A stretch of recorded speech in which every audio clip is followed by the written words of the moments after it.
Hey everyone, last turn of January 41, and this is going to be the U.S. and China.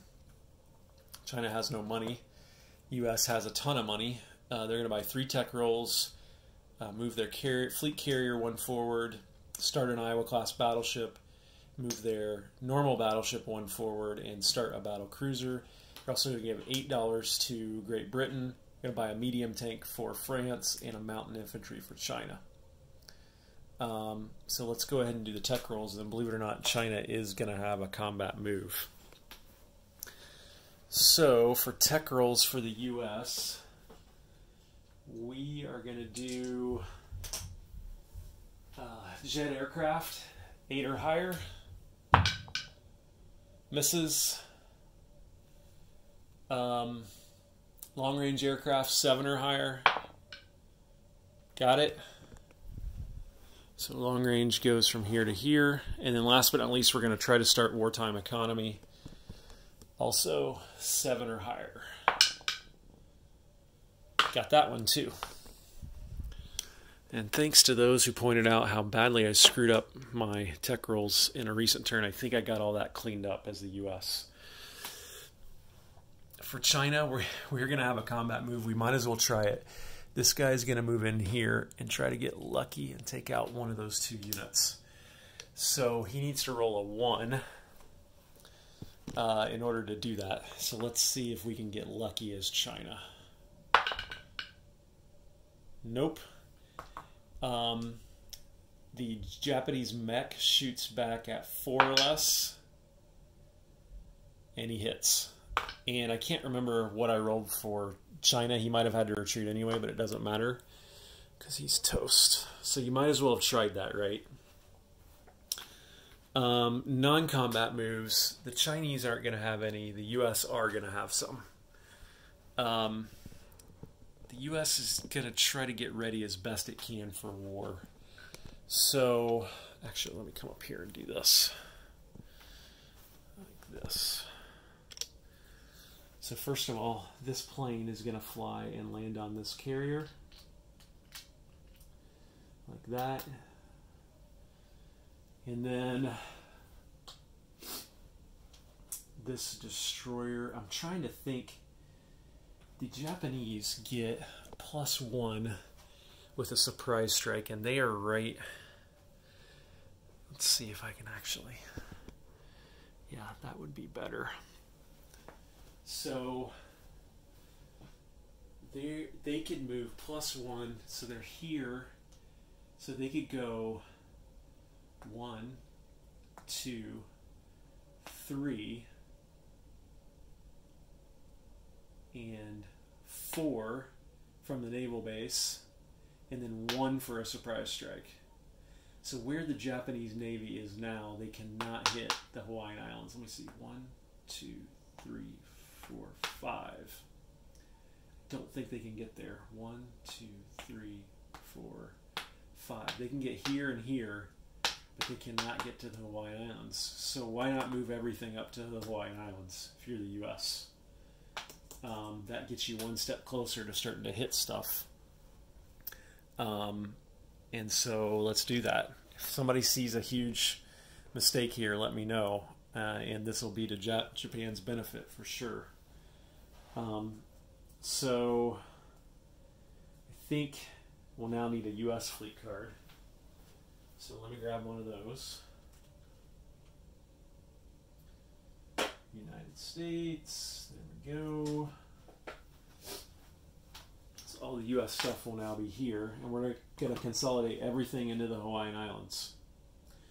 So, and that even includes these 2 Marines, which are going to come on one of these transports. And so I'll just move everything to the U.S. fleet card, which will be right here. Yeah, you can see that now. So all this stuff, actually, 1 transport will go there. Some of these subs, I think, I'd like to move some of these. I'm going to leave these subs out for now. I'm going to take 1 of the coastal subs with the main fleet. Actually, we'll take both of them. No, I can't because they move so slow, so they should just go out on their own. So I'll leave one of the subs here, and I think I'll keep this transport here. We'll move this transport here. We'll have a destroyer here just in case the Japanese get frisky. And all this stuff will go on the fleet card like this. And then you're just one step closer to the Japanese if you get to go to war next turn. And again, I don't believe they can hit the US from where they are now. So maybe a lesson learned there for Japan in terms of threat projection. And in these subs, I think I'll move, they can move 2 because they're at a shipyard, the coastal subs can. So I think I'll move both of those to midway, like that. And then this sub, I think I'm going to move him, actually. I'm going to have to move this card. Because this sub, I'm going to move him 1, 2, 3.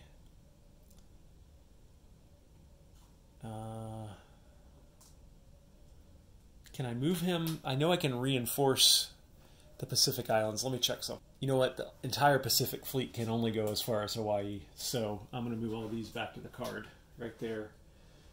And then that's all I can do until I'm at war. So there's that. And then over here, I want to get ready over here too. So let's look at this, because I want to be ready to go against Italy when the time comes. So let's see if you can see all that. Can't. Maybe this would be a better angle. Like that. So I'm going to move this guy from New York. I'm going to strategic rail move him down to Washington along with that other infantry. I'm going to consolidate all this Navy in here like this. This transport and destroyer will come up and join that Navy as well, like that. Probably going to need a fleet card here soon. And this guy can just stay in Florida. How is that medium bomber going to get? Let's see. He's not at an air base. Can he move 6, I think? So 1, 2, 3, 4, 5. Interesting how all that stuff's going to get over there to North Africa when the time comes. But I think that's good in terms of consolidation down there. So I think that's it for the U.S. in terms of non-combat. So let's go ahead and deliver Lend-Lease now. This guy, this French medium tank, will get delivered to this naval base, and then he will go by rail up here to Belgian Congo, like that. This $8 will just go from here to there, no interdiction up in the North Atlantic.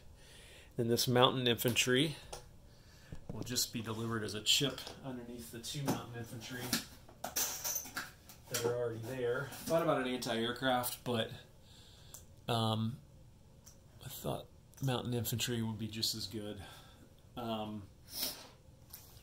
There's that, and then for all this stuff, this guy will get picked up like this and put on the board there. This guy will get moved from here to here, and that accounts for that $4. And then this guy gets moved, and this guy gets placed. So this guy, let me show you that. We'll move from here to here. Getting crowded on this board, isn't it? I love it. And then this battle cruiser will get placed here. Okay? So now the U.S. is at 45 and they get a roll of D12 and go up by that much. So let's see what they can roll.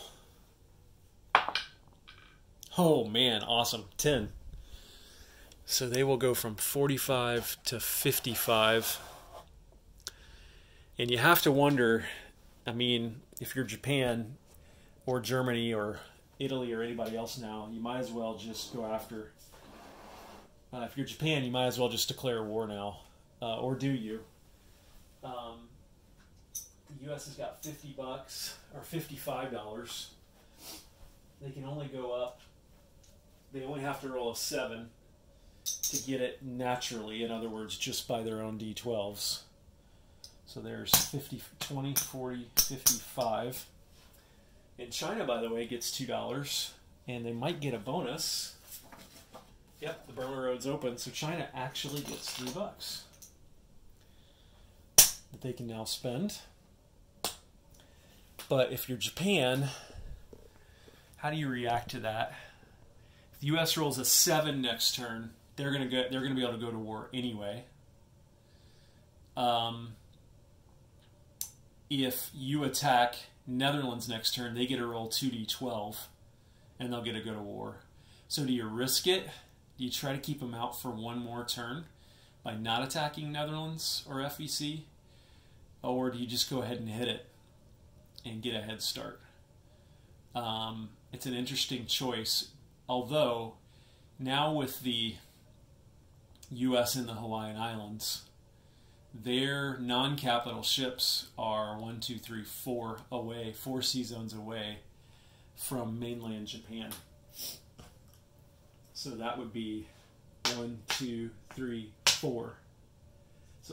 So transports and capital ships can't get here, but cruisers, destroyers can get here in a turn. So they could certainly move all their stuff up to here or here, and then be in range of Japan in one turn. So interesting choice here that Japan has to make now. Maybe Japan has waited too long. Who knows? It'll be interesting to see what happens, though. I think that's it for January 1941, and we'll see what happens in the future. Admiral Seabass signing off.